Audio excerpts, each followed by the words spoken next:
Hello, today is chapter 13, and the title of chapter 13 in Frindle is called Ripples. We're on page 84. But life did settle back to normal in Westfield. More leaves fell, Thanksgiving came, then the first snow, then Christmas, and more snow. Fall and winter seemed to calm everything down and drive everyone into their own houses. Things were calmer, and Lincoln Elementary School too. Frindlemania was over, but that didn't mean the word was gone. Not at all. All the kids and even some of the teachers used the new word. At first, it was on purpose. Then it became a habit. And by the middle of February, Frindle was just a word, like door or tree or hat. People in Westfield barely noticed it anymore. But in the rest of the country, things were hopping. Frindle was on the move in hundreds of little towns and big cities from coast to coast. Okay, we're on the top of page 85.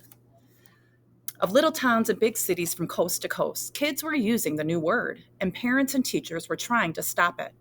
What had happened in Westfield happened over and over and over again. Bud Lawrence couldn't have been happier. There were Frindle shirts, and sunglasses, and erasers, and notebooks, and paper, and dozens of other items. The new line of Frindles imported from Japan were a big hit, and now there was talk of selling them in Japan and Europe as well. The checks that went into Nick's trust fund got bigger and bigger. Bud opened his own factory in Westfield to make Frindle baseball caps, which created jobs for 22 people. And in March, the town council voted to put up a little sign on the post below the town's name along Route 302 or Route 302. It said, "Home of the original Frindle." And Mrs. Granger? She seemed to have given up, or perhaps she had been ordered to. No one knew.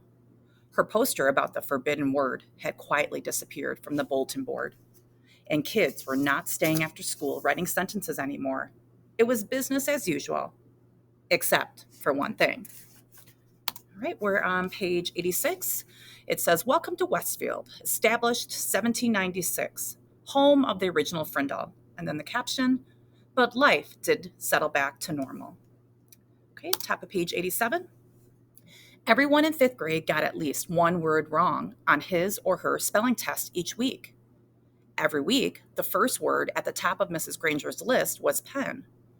And each Friday during the spelling test, every kid spelled it Frindle, Frindle. Nick was sort of a celebrity for a while. Everyone had seen him on The Late Show and on Good Morning America, and 2 or 3 other TV shows. John and Chris and all his friends kept asking about what it was like to ride in a limousine. After a week or two, though, it was old news, and everyone seemed to forget it and move on. The only person who couldn't quite forget about everything was Nick. All right, that ends our chapter 13.